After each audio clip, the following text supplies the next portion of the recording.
아름다운 찬양 감사합니다. 국회 경기대교회 김청현 목사님께서 화평케 하는 자로 오신 예수 그리스도라는 제목으로 설교 말씀 전하시겠습니다. 할렐루야. 아멘. 살롬. 아멘. 네. 이곳 에베네셀 모자원의 설립자이신 김옥선 장로님 여전히 건강하신 모습으로 이곳을 찾아주시고 또 서울에서 또 원경거리에서 이렇게 60주년 기념 감사 예배를 드리기에 함께하여 주시고 또 지역에서 우리 부업장님께서 이렇게 함께 오셨습니다. 주님의 이름으로 환영하고 축복합니다. 잠시 기도하겠습니다. 좋으시고 존귀하시고 거룩하신 여호와 하나님 아버지, 감사하고 또 감사드립니다. 이곳 에베네셀 모자원 1953년도 12월 18일에 설립된 지 66주년을 맞아서 저희들이 하나님께 기쁘고 즐거운 마음으로 감사와 영광을 올려드리게 됨을 감사드립니다. 성령님 함께하여 주시옵소서. 성령 기름 부어 주시옵소서. 부족한 종을 주님께서 세우셨사오니 이 짧은 시간이지만 주님께서 여기에 있는 우리 한 사람 한 사람들을 기억하여 주시고 주님 함께 나누는 선포되는 말씀이에 주님께서 거룩하신 성령님께서 동행하여 주시고 인도하여 주시고 이 시간을 함께하여 주시길 간절히 기도드립니다. 감사합니다. 할렐루야, 반갑습니다. 저는 오늘 화평케 하러 오신 예수 그리스도라는 제목으로 여러분들과 잠깐 이 짧은 시간에 말씀을 나누고자 합니다. 화평케 하는 자라, 이는 산상보훈의 활복 가운데 하나로 미움이 있는 곳에 용서와 평강을 가져다주고 분열이 있는 곳에 화해와 일치를 가져다 주는 자들을 말한다라고 사전에 기록되어 있습니다.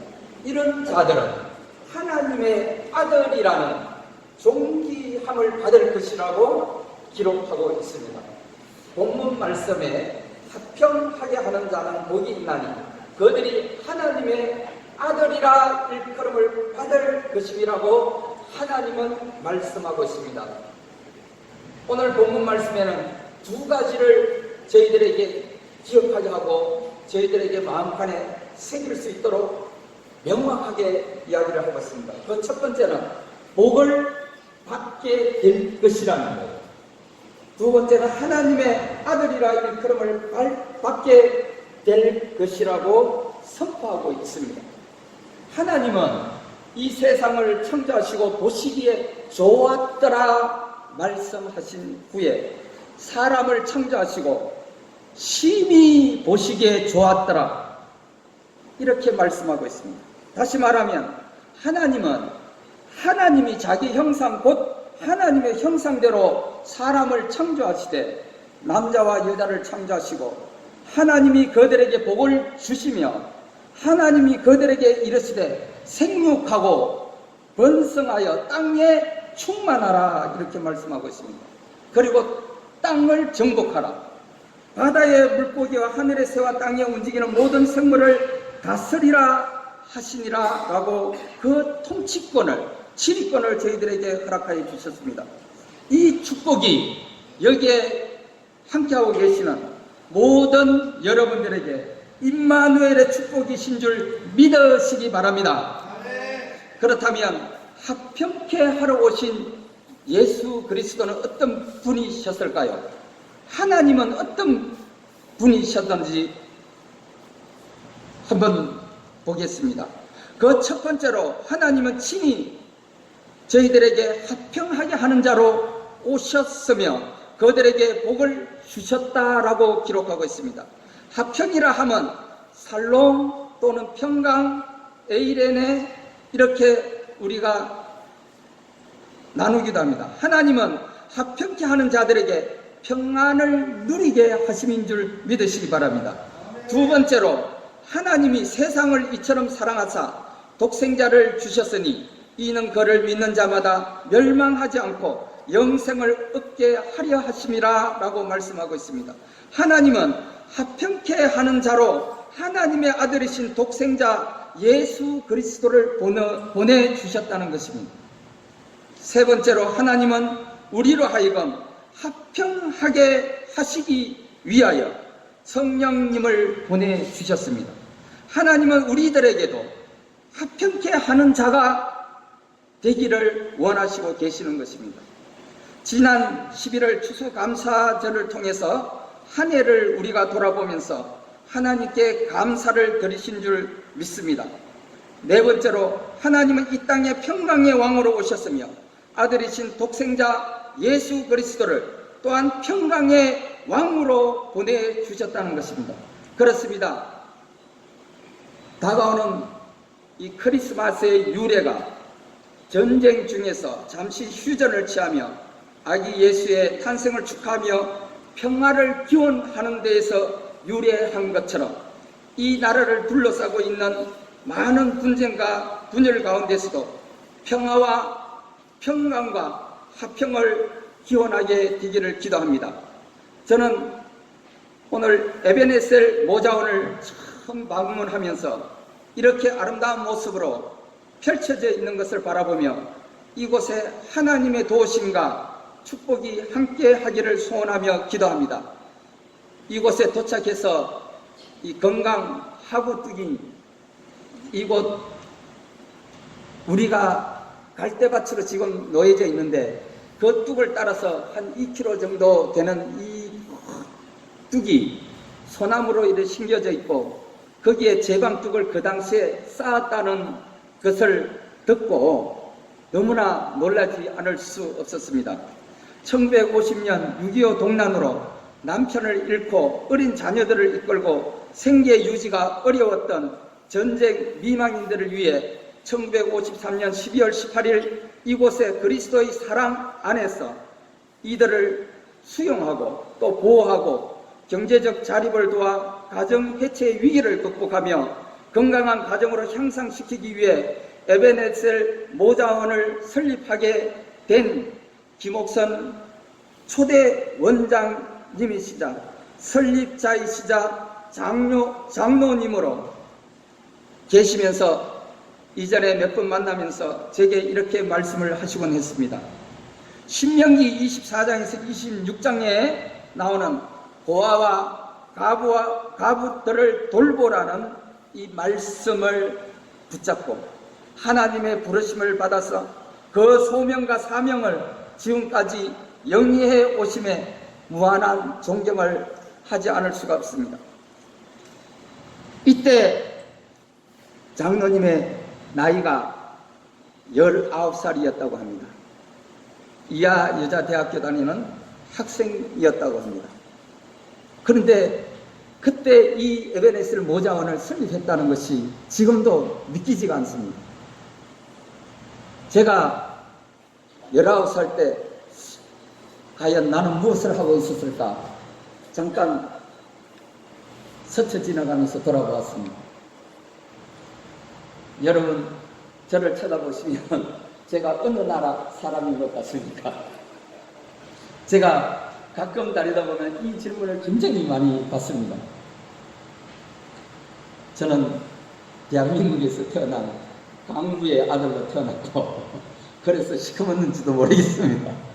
그리고 농부의 아들로 성장을 했고 19살의 나이에 저는 고등학교를 졸업하고 대학을 가지 못한 그런 상태에서 시골에서 농사를 지으며 새마을 청소년회라고 했습니다. 그것이 사회치였죠.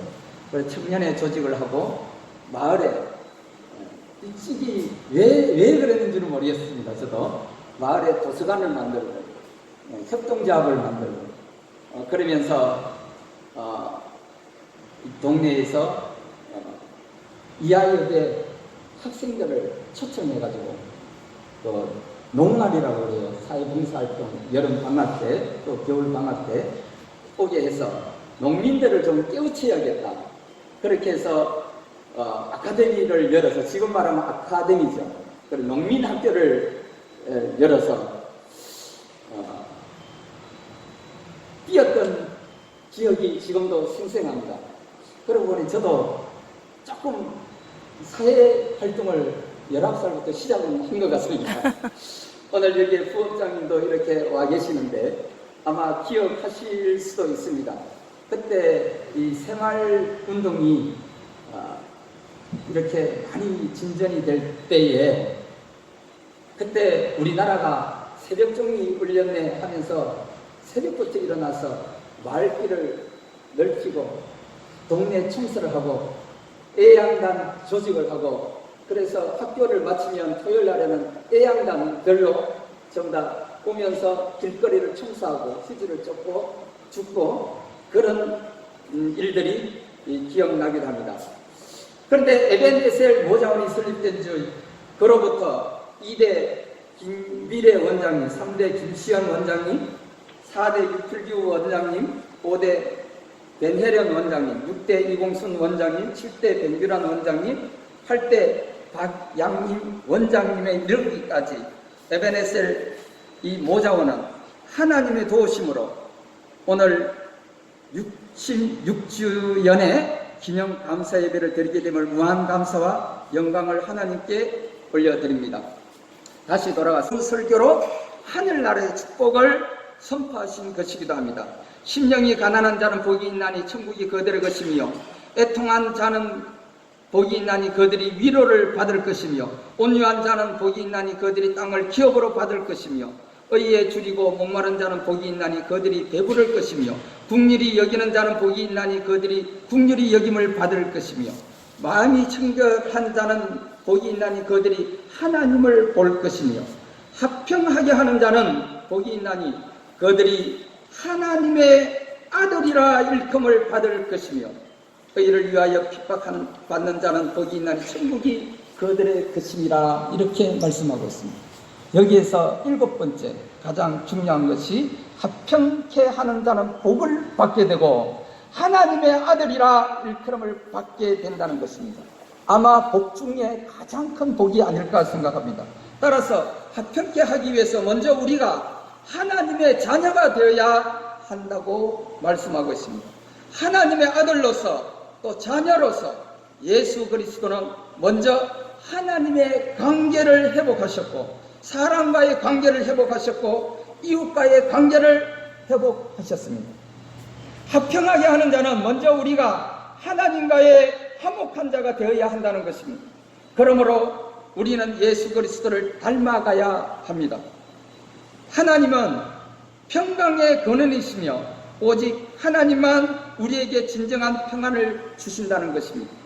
여호와께서 자기 백성에게 힘을 주시며 여호와께서 자기 백성에게 평강의 복을 주시리로다. 시편 29장 11절에도 말씀하고 있습니다. 그러므로 예수님은 평강의 왕으로 오셨습니다.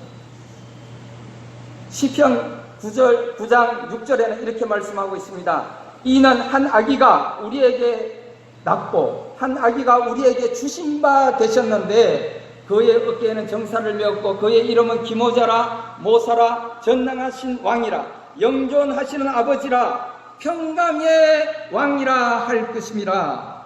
그렇습니다. 그분은 평강과 화평을 위하여 이 땅에 오셨고 평화를 위하여 화평을 위하여 십자가에서 죽으셨고 화평을 위해 부활하셨습니다. 주님께서는 우리에게 평안을 주신다고 말씀하고 계십니다. 요한복음 14장 27절에는 이렇게 이야기를 합니다. 평안을 너희에게 끼치노니 곧 나의 평안을 너희에게 주노라. 내가 너희에게 주는 것은 세상이 주는 것과 같이 아니하니라. 너희는 마음에 근심하지도 말고 두려워하지도 말라. 주님께서는 부활하신 후 두려워서 숨어있던 제자들에게 찾아오셔서 평강을 주셨습니다. 이날 곧 안식 후 첫날 저녁 때에 제자들이 유대인들을 두려워하여 모인 곳에 문을 닫았더니 예수께서 찾아오사 가운데 서서 이르시되 너희에게 평강이 있을지어다. 너희에게 평강이 있을지어다 라고 말씀하고 있습니다. 예수님께서 평강을 주시는 분이기 때문에 예수 그리스도를 영접하는 사람은 곧 그 마음속에 깊은 곳에서 이러한 평강이 강물처럼 흘러나는 것을 우리가 경험하게 됩니다. 여러분들 예수님을 처음 영접하시고 그리고 이 교회에 와서 하나님을 처음 만났을 때 우리는 마음이 뜨거워지는 것을 우리는 느꼈을 겁니다. 그것이 곧 평안이요 평강인 줄 믿으시기 바랍니다. 아멘. 우리가 그때에 우리가 하나님의 아들이 되고 하나님의 자녀가 되기 때문에 이 하나님의 아들로서 하나님의 자녀로서 우리가 해야 할 일은 곧 합평하게 하는 자가 되어야 한다는 것입니다. 예수님께서는 우리에게 어떻게 평강을 주실까요? 예수님은 죄인된 우리를 하나님과 화목케 하심으로 평강을 주신다고 말씀하고 있습니다. 그는 합평이신지라 둘로 하나를 만드사 원수된 것 곧 중간에 막힌 담을 자기 육체로 거시고 합평하게 하셨다라고 말씀하고 있습니다. 사람이 합평을 잃어버리게 된 것은 죄로 인해 하나님과 원수가 되었기 때문입니다. 그러므로 이 죄의 문제를 우리가 해결하기 전에는 결코 진정한 평안을 얻을 수 없습니다. 그런데 예수님께서 십자가에 죽어서 우리의 죄를 대속하심으로 우리가 하나님과 화목되게 해 주셨습니다. 그러므로 죄인된 우리는 예수 그리스도를 통하여서 하나님과 합평케 되었으며 하나님과 먼저 합평케 된 사람이라야 사람과의 관계 사이에서도 합평하게 하는 자가 될 수 있다는 것입니다. 합평하게 하는 자는, 합평케 하는 사람은 자기를 버리고 자기를 내려놓는 그는 겸손한 사람, 즉 온유한 사람이어야 한다는 것입니다. 합평케 하는 사람은 남을 불쌍히 여기며 섬기고 종이 되어야 하며 낮아져서 섬길 줄 아는 자가 되어야 한다는 것입니다. 세 번째로 합평케 하는 사람은 하나님의 다스리심에 복종하는 사람이어야 합니다. 평강의 왕이신 하나님의 통치에 온전히 복종하는 자가 되어야 진정한 합평이 있을 수가 있습니다. 그렇다면 합평케 하는 사람이 되려면 먼저 하나님과 합평한 자라야 합니다. 합평케 하는 자가 될 수 있다는 것입니다. 또한 합평케 하는 사람이 되려면 모든 것을 하나님 말씀에 비추어 보아야 한다는 것입니다.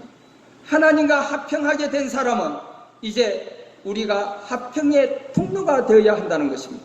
가정에서 또 교회에서 일터에서 합평케 하는 자가 다 되어야 한다는 것입니다.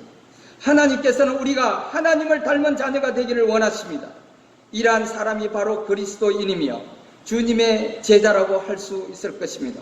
그러므로 본문은 이런 사람을 하나님의 아들이라 일컬음을 받을 것이라고 이야기하고 있습니다. 하나님의 아들이라, 이 얼마나 영광스러운 칭호입니까? 여러분들은 하나님의 아들이신 걸 믿으십니까? 이제로부터 가정과 교회와 일터와 사회에서 합평케 하는 자의 사명을 감당해야 할 사람이 누구입니까? 이는 예수 그리스도의 대속의 보혈로 하나님과 화목케 된 우리가 바로 이 사명을 감당해야 할 사람들인 것입니다. 여러분은 이 사명을 감당할 마음의 준비가 되어 있으십니까? 여러분은 합평케 하시는 하나님의 아들이신 것을 믿으십니까? 여러분은 이미 합평케 하시는 하나님의 아들이 되신 줄 믿으시기 바랍니다. 아멘. 성령님께 온전히 복종함으로써 하나님 말씀에 온전히 순종함으로써 합평케 하는 이 영광스러운 사명을 잘 감당하는 우리 모든 성도가 다 되시기를 주님의 이름으로 축복합니다. 이 나라가 위기라고도 합니다. 그러나 우리가 언제부터인가 이 나라가 분열되고 서로 나누어져 있고 서로가 서로의 말이 다르게 들리고 있습니다. 이러한 가운데 하나님은 제게 국회에서 기도하게 하셨고 매월 청와대에 들어가서 기도하게 하셨고, 그런데 12월이 오늘 국회에서는 예산이 상정되고 그리고 여러 가지 법안들이 민생 법안이 198개의 법안이 오늘 내일 상정된다고 합니다. 그러나 우리가 이 현실 속에서 바라보는 것은 이것이 여야가 대치 상황에 지금 놓여 있는 걸 여러분들은 뉴스 미디어를 통해서 보실 수 있을 겁니다. 그러나 하나님께서는 제가 12월 6일 청와대에 들어갈 때 바로 이 합평케 하시는 자가 너희들이 되어야 한다고 말씀해 주셨습니다. 그래서 오늘 이곳에 에베네셀 모자원에 이 말씀을 다시 주셨습니다. 아마 이곳에 단 한 사람이라도 이 말씀을 마음판에 새기고 합평케 하는 자가 다 되시기를 주님의 이름으로 축원드립니다. 기도하겠습니다. 에베네셀 모자원의 66주년 기념 감사 예배로 하나님께 감사와 영광을 올려드리며 존귀한 자로 합평케 하는 자로 에베네셀의 하나님의 도우심으로 하나님이 함께 하시는 임마누엘의 축복이 여기에 참여한 모든 건속들에게 함께 하시기를 여호와 군대 대장 되시며 강명한 새벽별 되시는 거룩하신 우리 주 예수 그리스도의 이름으로 간절히 축원드립니다. 아멘.